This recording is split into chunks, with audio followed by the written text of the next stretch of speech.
Let's start recording. Right, here we are. So we're doing a new podcast today, aren't we? And we're going to talk about communication with our children and how much they kind of understand and how we kind of bring that out in them. And I've got a bit of a need to clear my throat today. And yeah, you were just talking about sign language with Grace, weren't you? And Yep. how that's working. And I was just sitting here, just having a little look through the Trisomy 13 group online, and I just noticed some pretty cool dolls actually with that someone has posted about with cleft lips and hearing aids and things. I think that's a really good idea for people. Oh yeah. Grace will be getting her hearing aid soon, so we're on that path. So that'd be another great topic. Yeah. I just see it, just flicking through, and I just saw it, and I thought it was really good. And I see a picture of Erilyn there as well. Oh yeah. Neurology appointment. Obviously, someone we've spoken about a lot as well. So it's good to actually just have a quick catch up on what's going on there and see the new children. I see one posted by Elizabeth Mackenzie, Robertsonian translocation T13, and oh wow, healing from spina bifida. Oh. So yeah, that's what I was just doing, just having a little look through the Trisomy 13 group and the photos in there. But yeah, how are you? How are you doing with the sign language with Grace? And tell us more about and how you two communicate and get on with each other. Well, I will start by, I remember when she was a lot younger that there wasn't. I mean, there was communication, obviously, like, any newborn or neonate, which was, crying and, showing those emotions when there's obviously some type of pain or irritation. And she really started to come out probably when she was between 6 and 9 months is when we started to see even more emotions from her. 6 months, we, finally got some pretty good smiles. And then by the time she was about 9 months, we got even more smiles and more because her eyes are so small, we'd get more facial expressions. So she would frown her little brows more, and, like they'd light up and go like this, like with excitement. And with all those pictures of Grace. And then when she's like not happy, like she's just like, what are you doing? She's like, making faces. I try to post most of the smiles, but some of her other facial expressions are hilarious. But so we started working with a vision therapist because we are trying to see how much she really tracks. And, along with getting her hearing aids, we figure if we can get her to focus more, it'll make her eyes stronger because of having that cataract surgery and letting more light in. I think she's having a harder time to focus, and she needs to get used to that. So we have started working with a vision therapist, and what we're doing is sign language. And so we use kind of like that cause and effect. So we'll play with her and have playtime, and we've got light toys, and then we bring them to her and we let her play with them and feel them, and she gets excited. And then what we do is we take them away from her, and then we have her sign, like more. Does she want more? So we use the sign language to kind of teach her, if you want more, make this sign. And then we bring it back to her, and then she plays with it again, and we repeat, and we do a lot of repetitive. Do you actually grab her hands and hit them together? Yep. We grab her hands and we try to make, and I don't know the actual more, but for her, her hands are already like this. So then we'll go more. and then we slowly bring the toy back to her, and then she goes to reach for it. So we That's work pretty on that. So visually, we're showing her where the toy is by using her hands and focusing, and then repeating different signs. So That's yeah. really good. I mean, were you given the impression, like we were to start with, that you wouldn't ever get much communication or understanding from Grace? Oh yeah. Yeah, Yeah. there was definitely that. Well, she's going to be, severely, delayed, and as far as development wise, we're just not really sure what she's going to be able to do. And then when you go on internet researching and Google, of course, it says the same thing. Yeah. But Yeah.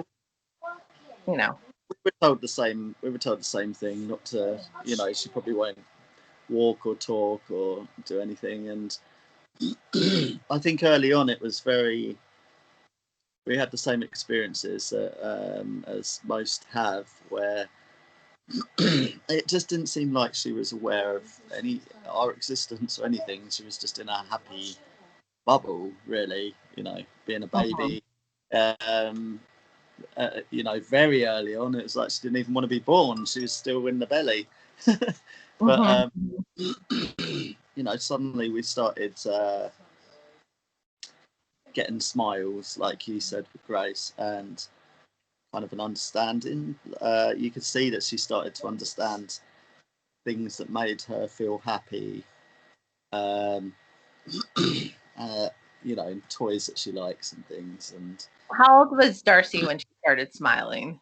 Do you remember? I don't really remember actually. Um, I think it would have been about 6 months or so onwards. Like now, though, she's got a great.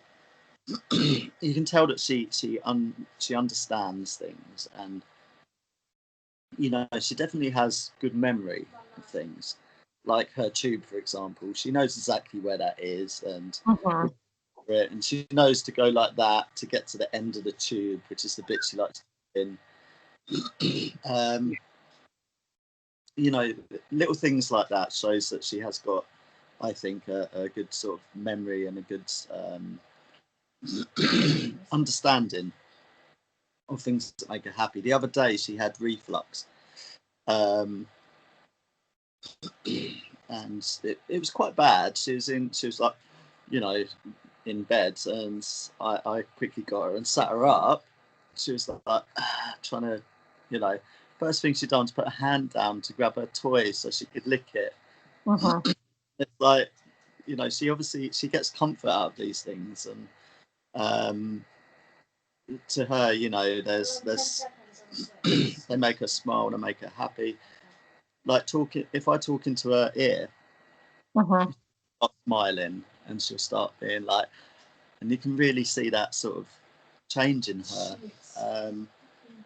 And it's the same if she sees you coming towards her, or her favorite toy or something. And with us, we're just unsure like how to work with that.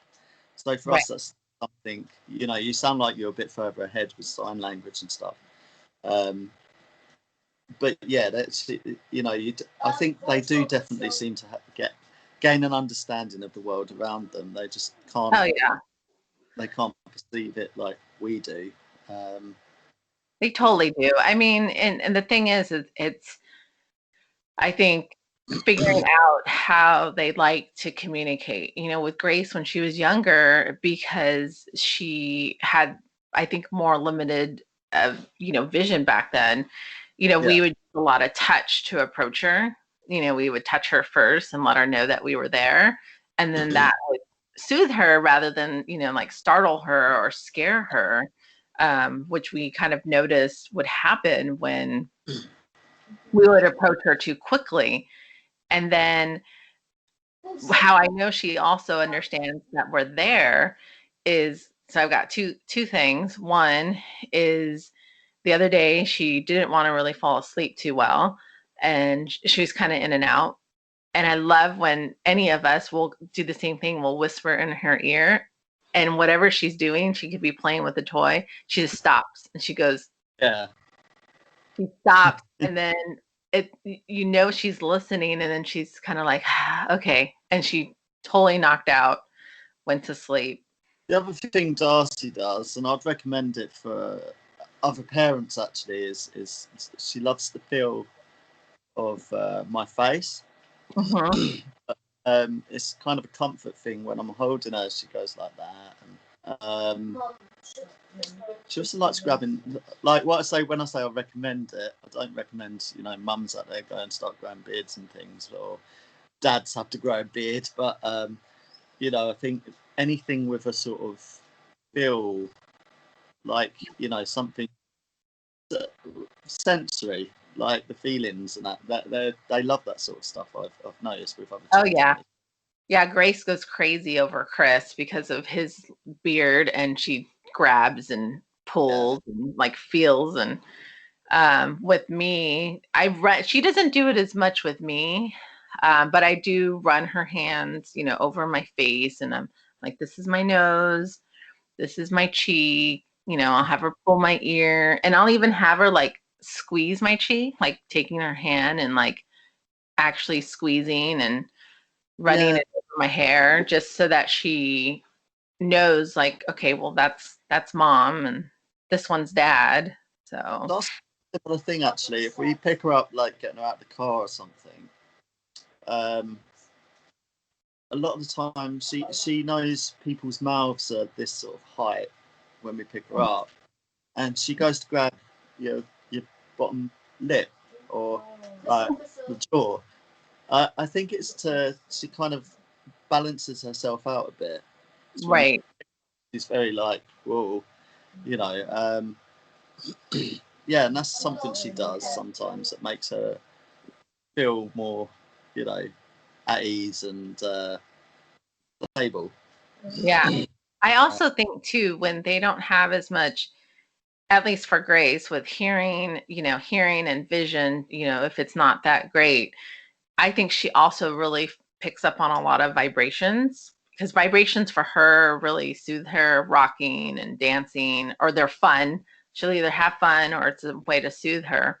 So the other day I was in the kitchen, and one of the day nurse she's like, I'm going to go use the restroom. I was like, okay, I'll watch her from here, and, we'll leave her. She was doing floor exercises, and she was hanging out there. And I went to go feed our cats. I walked away, and I could hear her. She specifically made a huge loud noise and was like, ah, over her trach. Like, hey guys, why am I alone? You guys left me. She did it twice, and it wasn't a cry. It was her, like, and she's done that several times to us, where I think she can feel us leaving her presence, either Yeah, from the footsteps, vibrations, and or from that body language being around her. And she's like, so I go I over. don't know what you mean. Yeah, I went over to her, and then she started laughing. She's like, she started doing this thing, like, I got you. I made you run over here. Like, okay, there you are. And I was like, Grace, you are too silly. You are Yeah, just a silly girl. I know exactly what you mean. It's Darcy's similar, it's almost like she'll know when we've entered a room or something like that, or Yeah. yeah.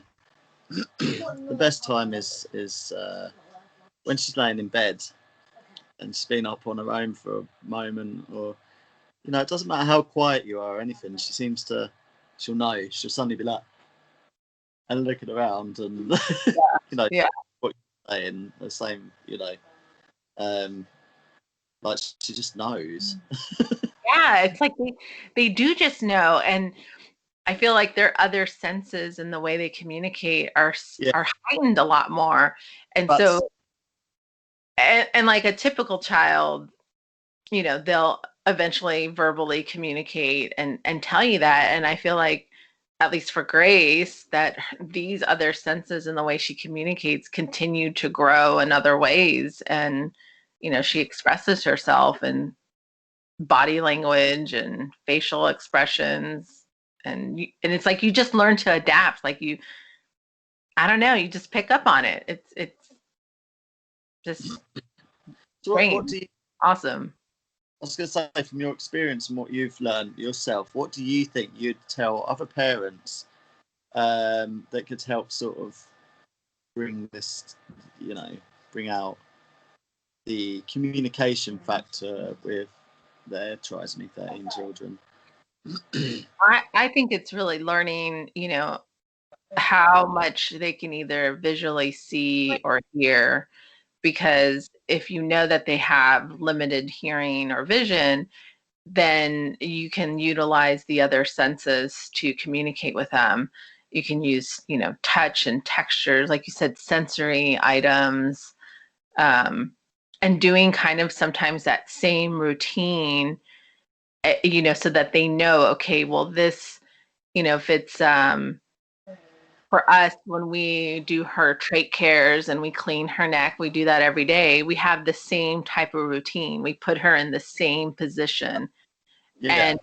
And she remains calm while we do it because it's something that she knows. So I think routine is very important in the way that you do something so that they understand, okay, this is what's going to happen next.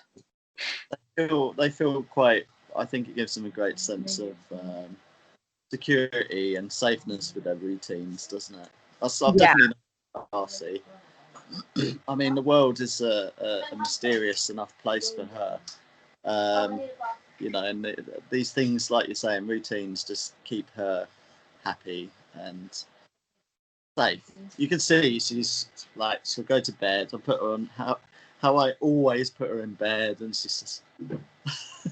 Yep.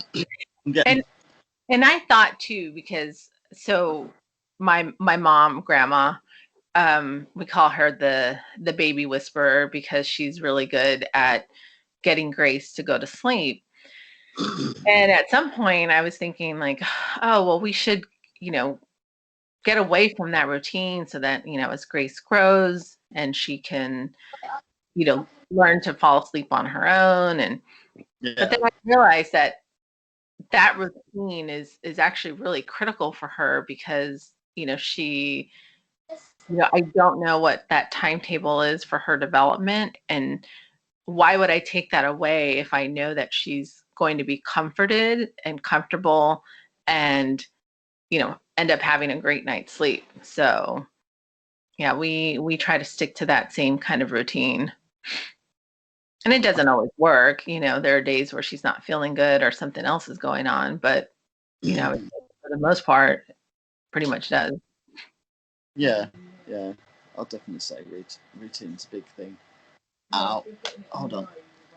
I have, to anyone watching out there, I have overdone it, I think, in Beat Saber on the Oculus, and ow, I can't move. Past couple of days. So if you think I'm, acting a bit like a 60-year-old, it's because I feel like one. Stretch it out. Get one of those foam rollers too. That's what I was trying to think of earlier before we started chatting. Was the foam roller. I'll try that one. Yeah, use that for your back. That's another thing I would like to talk about, like I mentioned to you, is the physio side with our children. But I think that would have to be another podcast because that's quite a big subject, isn't it? Yes. There's a lot to cover with that. And Emily as well. I've spoken to her and she's keen to come on a podcast as well. So yes, we definitely need to have her join. Yeah, that'd be cool.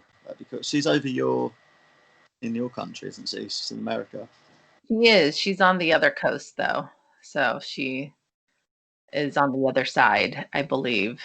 Oh, hold on. I has a battery dying sign thing come up. So what are some things you would say for parents from your perspective with Darcy that have helped you communicate with her? I don't know really. I think it's just learning.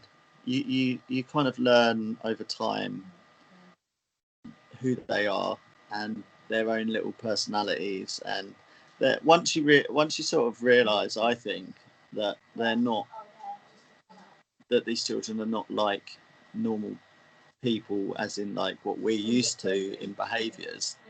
You start seeing their their their behaviours, actually how they're trying to figure out the world and how they're trying to communicate with us. I think if you when people keep it in their heads that this picture of normal that we're used to, I think that's when you overlook um, how they're actually trying to, communicate or do things, because you don't see it, if that makes sense. Yep. Like when they're born, and I think the first thing a lot of us do is stick to these, or try and measure them by the normal milestones and stuff. And Right. it's not to kind of throw that out the window that you start to progress, I think, because they're not that.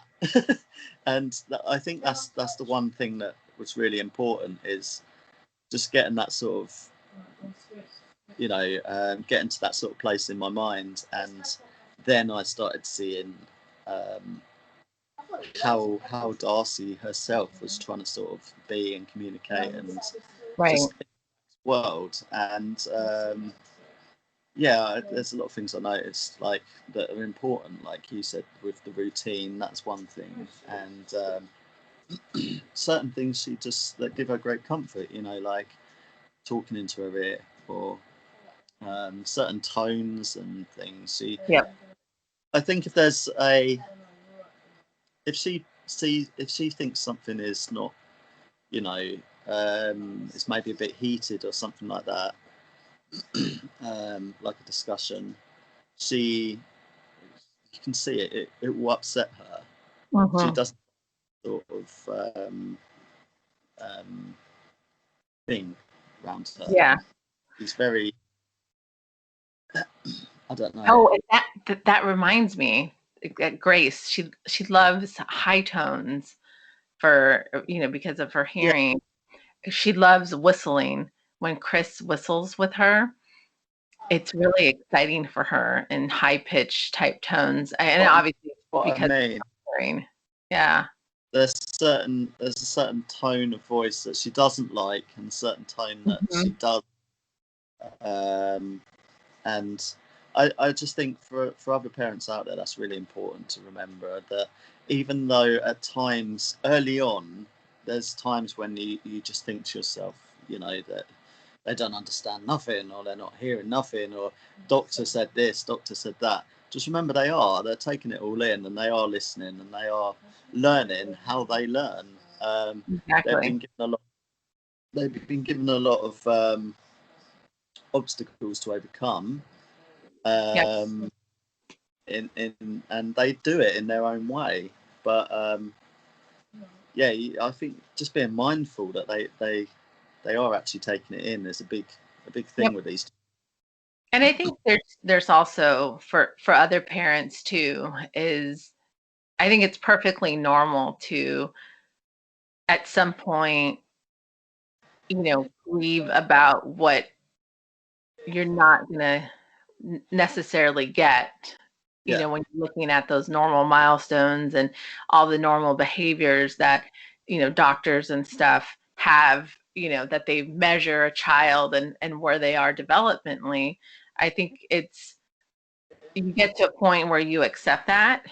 And sometimes you go back and forth. I would say the first year of Grace's life, I was definitely more back and forth, and I probably had a lot more emotions in regards to letting that go. And now that she's much older, it definitely doesn't affect me as much as it used to. But that's okay. I mean, we are given different children, and I think it's amazing to see the progress that they do make, considering, what doctors and medical textbooks and information that's out there and what they say about them and where they are now. So It, it's truly each child's journey.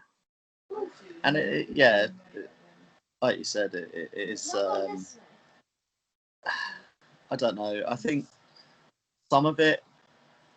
I think some people battle their own perceptions of disability and special needs, like how they saw it before they became a parent, and I think some of it's just fear of the unknown, isn't it? And It people is. get very caught up on that, and I think that's actually what kind of ruins a lot of the experience of being a parent to a trisomy 13 child or any special needs child. Is it's the fear. And I think when some people, obviously, they can have a really rough time and never really get past that, but more for people in our situation at the moment, I think when you get past that, you really start enjoying what you have got, and the little things, and it becomes much more sort of, it's still worrying, yeah, but that is an obstacle you have to overcome, isn't it? That fear of the unknown, and the social norms and all that. And Exactly. Well, and I've had this conversation before with other people, and I've actually seen it in a couple of parents' posts recently where others are concerned with certain measures that parents will do, for their child, which, yeah, could obviously be giving them some type of surgery, like, open heart surgery, which is major, major surgery, placing G tubes, things like that. But I think the reality is that a lot of people don't realize that until you're in those situations and that you learn and you're informed of what is happening, that you can't make those decisions until you're there. yeah, Because they will never understand. And it is up to each parent and to each family to, to make those decisions and to decide that. But I think, people have to be, give other people some grace and some space with that, because you just don't know what you're going to deal with until you face with that. And, you have to make very, very difficult decisions. And, yeah. some of them are very tough for people. And I think people tend to kind of sometimes judge that a little bit. And, That's quite hard in some of the groups, I think, is how some people go and ask for advice, and some parents will be quick to say this is what you should do, rather than um, this is an option or something, because some of these, like you said, some of the decisions and sometimes very big life-changing decisions. And Mhm. I mean, example for us is like with Lottie, um, who's just had the cleft surgery. Mhm. um, Cleft surgery is something which we've decided with Darcy might actually make her life harder at the Mhm. moment. And obviously, Lottie's mum's decided that that's something that will make it easier for her, and Mhm. they're the sort of, I think, that parents shouldn't be judged on. It's like you say, it's based on their experience and what they're doing at that time and how they see things. And that's something that other parents should remember, I think, is to not to compare themselves so much to what everyone else is doing, and think about what's Exactly. right for them and what helped them in their experience and what they're doing, because it's not Exactly. always right. Well, You've and got kid, as we go back to, communication and developing, each child is different. And while they may have some of the same problems, physically, and they might not, they might affect each child differently. And so, y- you know again, like you said, it's really based on, you know, your child at that point and that need, and making those decisions is that family's alone. And, you know, I think in the end, it's, you know, each family's to decide, you know, how comfortable they are with something, and you know, of course, where their child is at that whatever stage that they are in life, and you know, how that's going to help them. So Yeah, maybe this is something we can touch on in another podcast as well. It's more on absolutely. the whole emotional side of things and how, you know, sort of challenges that people face, and Yep. I think it'd be a good thing to talk about. I'm going to bring this podcast to a close though, and hopefully we can bring Emily on next time. Yeah, absolutely. I can arrange that with her, and yeah, we can cover more of these topics in another podcast as well. There are plenty of topics for us to cover. Yeah, I think we end up we try and do two. We not try and do. We end up talking about too many in one because we get so. It's just so much to talk about, isn't there? There's always something to talk about, I think, and that is what I feel is like the great learning experience about having a kid though with special needs is there's many topics to discuss, and, you know, many things to go over, but there's so much to learn. So always something to learn. I'm very thankful for Darcy, and you know, I there isn't another version of her. You know, she was conceived and is exactly how it would have always been. There wasn't another Darcy, and I'm thankful she's here. Even though it's not easy at times, Trisomy 13 has given me a lot more, you know, in life than I think anything else could have taught me. And Darcy, just as she is, you know, and I think that's something that parents will get to in the end as well. It's scary to start with, isn't it? But Mhm.